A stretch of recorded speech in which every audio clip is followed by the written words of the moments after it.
व्यक्तींसाठी घरासाठी नेमक्या काय काय उपाययोजना कराव्या लागतील? नक्कीच. आता आरोग्य बिघडू नये प्रत्येक जण प्रयत्न करतो. मी मगाशी म्हणलं की देवा मला एक भाकरी कमी दे खायला, पण माझं आरोग्य चांगलं ठेव. प्रत्येकाची इच्छा आहे आणि खरंच ती इच्छा प्रत्येकाने करावी, म्हणजे देवबाप्पा आपल्याला तसं आरोग्य चांगलं ठेवेल.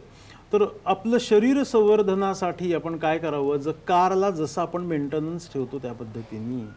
कारण तुम्हाला जर रोज पळायचं आहे तुमच्या टू व्हीलरवरनं किंवा कारवरनं, काय करतो, गाडीची सर्व्हिसिंग व्यवस्थित करतो, गाडीला आपण रेग्युलर चेकअप करतो, पेट्रोल चांगल्या पेट्रोल पंपावरती घालतो, गाडीचं जे टायर आहे ते पंक्चर आहे का, हवा कमी काय जसं पाहतो तसं मित्रांनो तुमच्या शरीराला आणि घराला करा. नेमकं या दोन्हीही गोष्टींमध्ये दुर्लक्ष होतं आणि माणूस फक्त करिअर, पैसा, धावतोय पळतोय याच्याकडे होतं आणि मग गाडी हळूहळू ॲव्हरेज कमी द्यायला लागते, गाडीचे प्रॉब्लेम सुरू होतात, म्हणजे आपल्या शरीराचे आणि घराचे. त्यामुळे यश, सुख, समृद्धी आणि उत्तम आरोग्य मिळवायचं असेल तर मित्रांनो तुम्हाला तुमच्या घराला खूप चांगलं ठेवलं पाहिजे.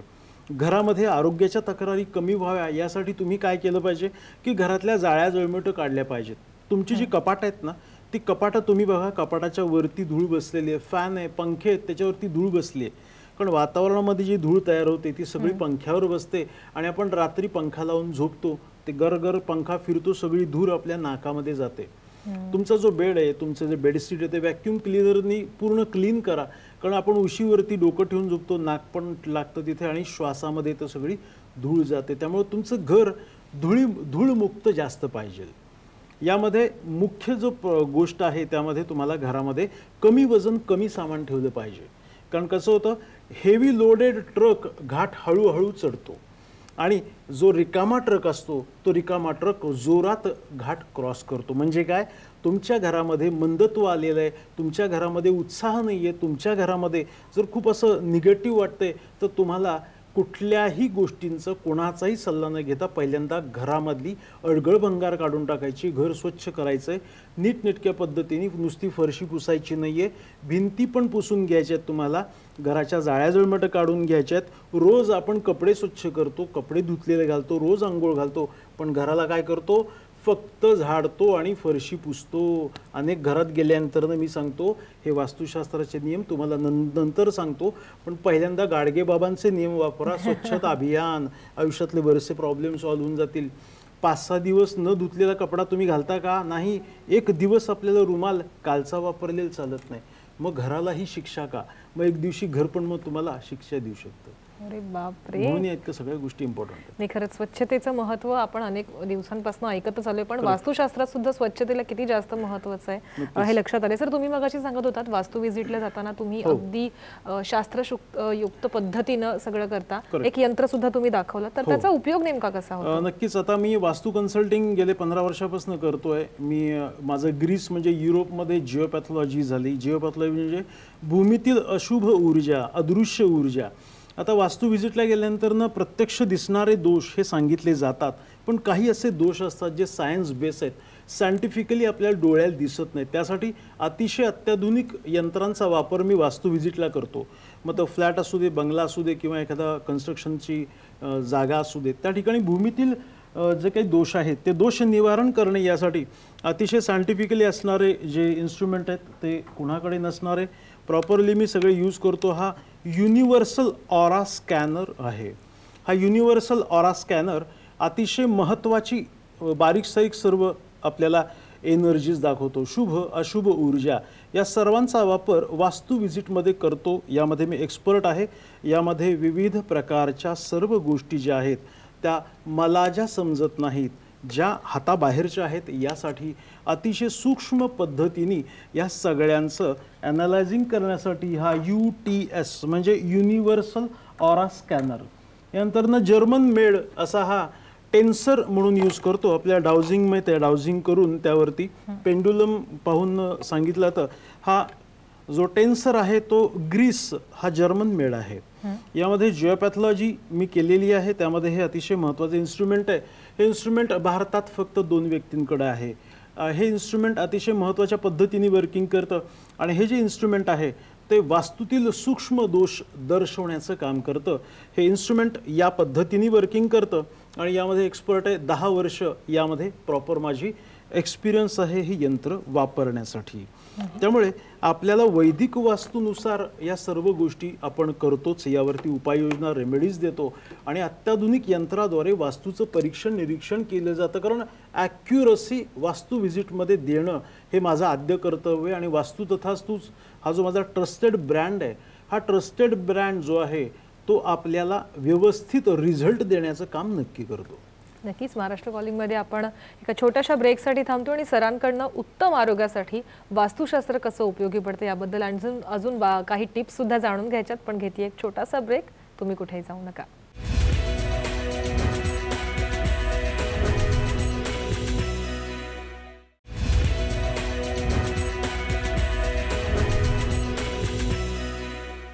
महाराष्ट्र कॉलिंगमध्ये ब्रेकनंतर तुम्हा सगळ्यांचं पुन्हा एकदा स्वागत. आपल्याला आज मार्गदर्शन करतायत डॉक्टर मकरंद सरदेशमुख आणि या सेगमेंटमध्ये आपण घेतो एक अनुभवाचा फोन. नीता बोलतात आपल्याबरोबर. नीता, नमस्कार, तुमचं स्वागत आहे महाराष्ट्र कॉलिंग या आमच्या कार्यक्रमात. काय तुमचा अनुभव राहिला सरांबरोबर, प्लीज आमच्याबरोबर शेअर करा. नमस्कार सर. नमस्कार मॅडम. नमस्कार. सरांनी आमची वास्तू व्हिजिट केली. सरांच्या उपायामुळे अनेक अडचणी दूर झाल्या. आमचा बिझनेस पण खूप वाढला. तर मेन डोअर पासून ते घरातील प्रत्येक कोपरा न कोपरा पाहतात. ते चालू असताना सर खूप पॉझिटिव्ह गोष्टी सांगतात. सर फक्त घरच नाही तर माणसांच्या विचारांना देखील पॉझिटिव्ह बनवतात. विशेष म्हणजे व्हिजिट नंतर देखील जेव्हा जेव्हा प्रॉब्लेम साठी सरांना कॉन्टॅक्ट केला तेव्हा सरांनी मेसेज आणि फोन करून सोल्युशन दिलंय. बिझी जरी असले ना सर तरी पण ते आठवणीने परत कॉल करून प्रॉब्लेम वरती सोल्युशन देतात सर. आणि सरांची वास्तू व्हिजिट म्हणजे प्रत्येक प्रॉब्लेमवर सोल्युशन असं मी म्हणेन. आणि शुभम भवतु असा आशीर्वाद सरांना सगळ्यांचा मिळतो. आणि सर खरंच आत्ताच्या बिझी शेड्यूल मध्ये पण असे अतिशय प्रभावी आणि सोपे उपाय सांगतात की ते आत्ताच्या बिझी शेड्यूल मध्ये आपण करू शकतो. इतके छान उपाय आणि खूप छान वास्तू व्हिजिट झाल्याची आपल्याला समाधान पण खूप मिळालंय. मला पण आमच्या घरातल्या सर्व मेंबर्सला पण खूप छान अनुभव आलेत सरांच्या वास्तू व्हिजिटचे. धन्यवाद. थँक्यू नीता, तुम्ही आमच्या सगळ्यांबरोबर तुमचा अनुभव शेअर केलात. सर, काय नेमकं झालं होतं जेव्हा तुम्ही यांच्या घरी गेला होता? हो, नीताजींच्या घरामध्ये जे काही प्रॉब्लेम्स होते यामध्ये आता त्यांना जे जे काही बदल सांगितले त्यानुसार त्यांनी केले आणि त्यांना त्याचे रिझल्ट मिळत गेले. आता वास्तू व्हिजिट झाल्यानंतर माझा एक पर्सनल नंबर दिला जातो जो एकमेव आहे आणि क्लायंटला मी सांगतो की तुम्हाला काही शंका असेल तुम्ही व्हॉट्सअप करा, मेसेज करा, कॉलिंग करा, मी तुम्हाला तुमचं मार्गदर्शन नक्की देईल. कारण माझ्याकडे आफ्टर व्हिजिट सर्व्हिस ही खूप महत्त्वाची. एकदा व्हिजिट झाली आणि नंतर काही नाही असं नाही. माझ्याकडे या सर्व गोष्टींचं तुम्हाला नंतरही मार्गदर्शन मिळतं. कारण तुमचं प्रॉब्लेम सॉल्व्ह होणे म्हणजेच मला देवाकडून भरपूर आशीर्वाद मिळण्यासारखं आहे. कारण की सर तुम्ही सांगितलेल्या गोष्टींनी ह्या गोष्टी आपल्या छान झाल्या. कारण मी कुठली जादू करू शकत नाही आणि कुणी जादू करू शकत नाही. आपल्याला आपले प्रयत्न करावे लागतात. प्रयत्नांना फक्त योग्य मार्गदर्शन हवं आहे. कारण आपण गाडी दुरुस्ती टाकल्यानंतर गॅरेजमध्ये गेल्यानंतर ना तो काही मॅजिक करतो का? नाही. तुम्हाला जो फॉल्ट माहीत नसतो तो गाडीचा काढतो, गाडी पळायला सुरुवात होऊन जाते. आणि यामुळे यांनी ज्या ज्या काही गोष्टी केल्या त्याचं छान त्यांना रिझल्ट मिळाले आणि कंटिन्यू या सर्व गोष्टी ज्या त्या अप्लाय करतायत त्याचं त्यांना छान शुभ आशीर्वाद कायमस्वरूपी मिळणार आहेत. सर, आपल्या घरात जे फर्निचर असतं किंवा भिंतींचे रंग असतात किंवा आता श्रावण सुरू झाले म्हणजे पावसाळा सुरू झालेला आहे त्याच्यामुळे खूप ओल येते घरामध्ये, तर त्याचा सुद्धा काही इफेक्ट होतो का आरोग्यावर? हो, नक्कीच. तुमच्या घरामध्ये जर ओल आली असेल म्हणजे आता थोडक्यात तुमच्या घराचं आरोग्य बिघडले, तुमचंही बिघडणार हे तुम्ही साईन लक्षात घ्यायला पाहिजे. कारण कोणतीही घटना घडताना आपल्याला त्याची सूचना मिळत असतात. कारण कुठे लँडस्लायडिंग होतं किंवा भूकंप येतो तर छोटे छोटे हादरे बसतात. वीज जेव्हा पडते तेव्हा वीज आधी कडाडते आणि नंतर भूमीमध्ये पडते. तसं तुमच्या घरामध्ये जर खूप जाळ्या जळमट साचलेत, घराला ओल आलेली आहे, भिंतीला ओल आलेली आहे, चिरा पडलेले आहेत, तुमच्या घरामध्ये किडे आहेत किंवा इतर काही प्राणी फिरतायत, पाली झालेले आहेत, मुंग्या झालेल्या आहेत, झुरळ झाले आहेत, तर तुम्ही समजून जायचं की हे पुढचे सगळे अशुभ संकेत आहेत. अशुभ संकेत म्हणजे निगेटिव्ह संकेत आहेत. आपण सायंटिफिकलीच बोलणार आहोत, याचं लक्षात घ्या. कारण तुमच्या घरामध्ये काहीतरी निगेटिव्ह आहे. आता आपण घरामध्ये भरपूर मुंग्या झाल्या आपण टाळ्या वाजवतो का? नाही. तर काहीतरी चुकीचं आहे. म्हणजे negative attract negative, positive attract positive. तुमचं घर जेव्हा पॉझिटिव्ह असतं तेव्हा सर्व गोष्टी पॉझिटिव्ह होतात आणि काहीतरी निगेटिव्ह असतं तेव्हा निगेटिव्हिटी वाढत जाते.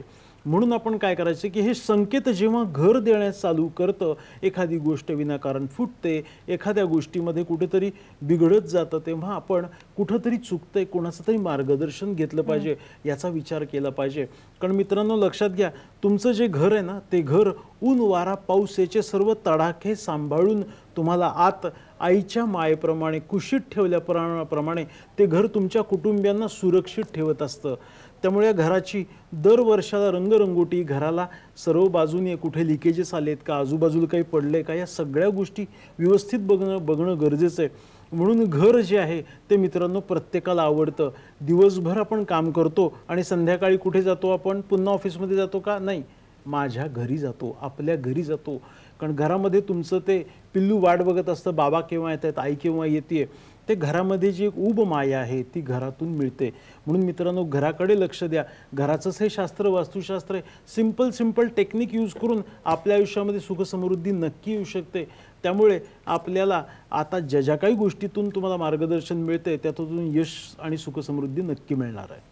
सर, बेड खाली स्टोरेज नसावं म्हटलं जातं, स्टोरेज नसावं असं म्हटलं जातं, तर याच्या मागे नेमकं काय? हो, याचंही संशोधन मी भरपूर केलेलं आहे आणि अनेक वेळा कार्यक्रमात सांगितलंय की मित्रांनो तुमच्या आयुष्यातले प्रॉब्लेम तुम्हाला कमी करायचे असतील तर पहिल्यांदा तुम्ही तुमच्या झोपण्याची जागा सुधारा. रात्रीचे 8 तास तुम्ही जिथे झोपता त्या झोपण्याच्या जागेमध्ये काय काय निगेटिव्हिटी आहे हे आपल्याला शोधली पाहिजे. पूर्वीचे पलंग पाहिले असतील, पूर्वीचे पलंग होते आपण खाली जाऊन लपायचो, लपाछपी खेळायचो. आता आहेत का, मुलांना लपायला जागा नाही. त्या ठिकाणी जो बेड आहे, बेडच्या खाली स्टोरेज येतं. स्टोरेजमध्ये तुम्ही भांडी कुंडी ठेवता, गिफ्ट आयटम ठेवा, तुटलेले पंखे, जे काही अडगळ भंगार आहे ती सगळी बेड खाली येते आणि त्याच्यावरती झोपता.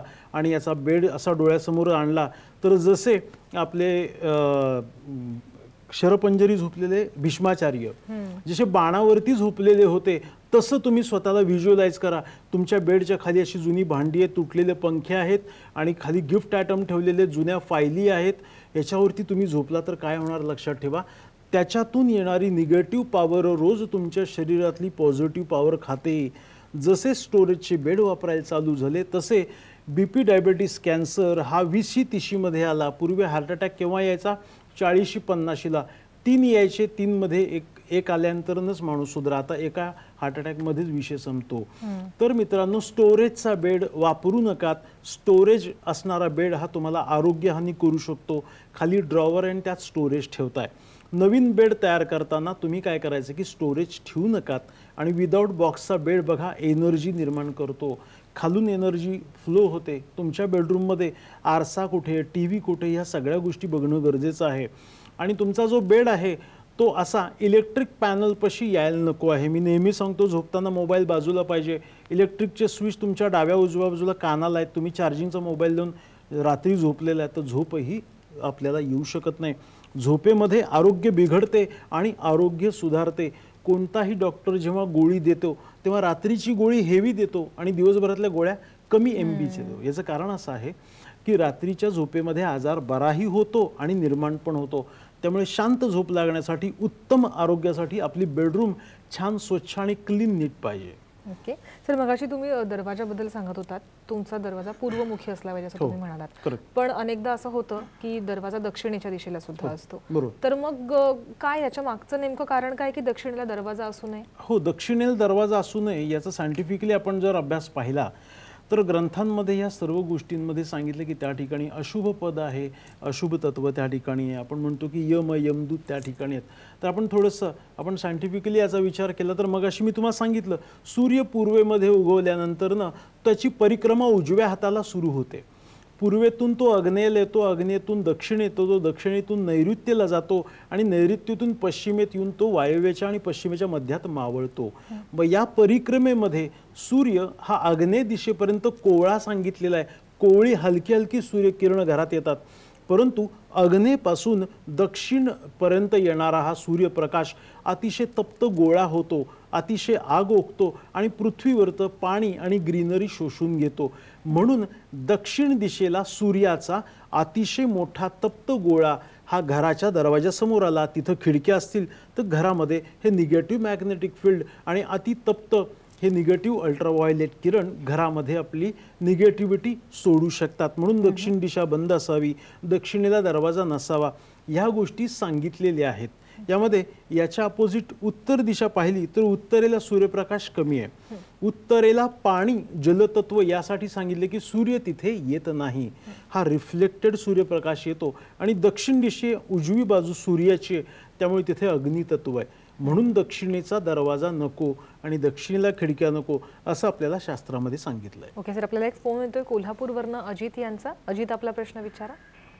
हॅलो, मी अजित बोलतोय कोल्हापूर. माझं घर दक्षिण उत्तर आहे आणि दक्षिण दिशेला पडल्याची बाजूची दक्षिणेला आहे. काय आहे? आणि घरात प्रॉब्लेम खूप आहेत आरोग्याचे. दक्षिणेला दरवाजा आहे ना तुमचा? हो. बरं, दक्षिणेला दरवाजा बैठक घर आहे का फ्लॅट सिस्टीम मध्ये? नाही, खेडेगावात आहे. असं म्हणजे जुन्या पद्धतीचं खेडेगाव आहे. एका पाठोपाठ एक अशा 5 खोल्या आहेत. बरं. आणि दक्षिणेला तुमचा दरवाजा एका लाईनीत 5 दरवाजे आहेत का? हो. बरं. तुम्ही दक्षिण दिशेला जो एंट्रन्स आहे त्या दक्षिण दिशेच्या एंट्रन्स मध्ये तुम्ही लाकडी उमरा भक्कम लावून घ्या.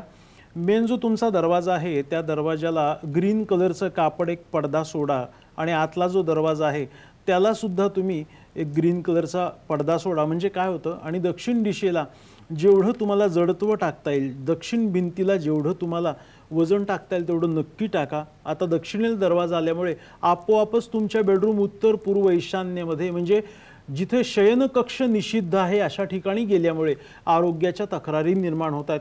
घरातले कर्ते पुरुष तुम्ही असाल तर नैऋत्य दिशेमध्ये झोपा. म्हणजे दक्षिणेच्या दरवाजातून आत आल्यानंतरनं डावी बाजू नैऋत्य दिशा आहे, पश्चिम आणि दक्षिणेचा मध्य मालकाच्या झोपण्याची जागा आणि तिजोरीची जागा आहे. प्रॉब्लेम असा होतो की दक्षिणेतनं एंट्रन्स आल्यानंतरनं स्टेबिलिटी झोन मिसिंग होतो, मालकाच्या झोपण्याची जागा निघून जाते, तिजोरीचं स्थान निघून जातं. त्यामुळे मालक आणि पैसा म्हणजे तिजोरी या दोन्हीवरती आघात व्हायला सुरुवात होऊन जातात.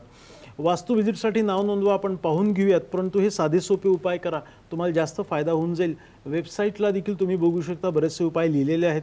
माझ्या फेसबुकलाही जॉईन व्हा, तुम्हाला जास्त त्यातून टिप्स नक्की मिळतील. नक्कीच. महाराष्ट्र कॉलिंगमध्ये चर्चा अशीच सुरू ठेवते, पण घेते एक छोटासा ब्रेक.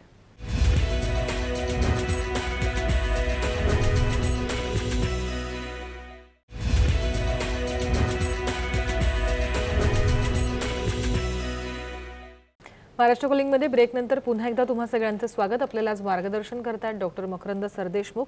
सर, अनेकदा लोकांमध्ये कन्फ्युजन असतं की फ्लॅटचा नंबर जो असतो, मग तो 3 असेल, 4 असेल किंवा 8 असेल, तर त्याला जास्त इम्पॉर्टन्स द्यायचा फ्लॅट नंबरला की दरवाजाची दिशा कुठं असावी किंवा घराला? हो, करेक्ट. हे बऱ्याच वेळेला प्रश्न विचारला जातो, याचं कन्फ्युजन खूप आहे.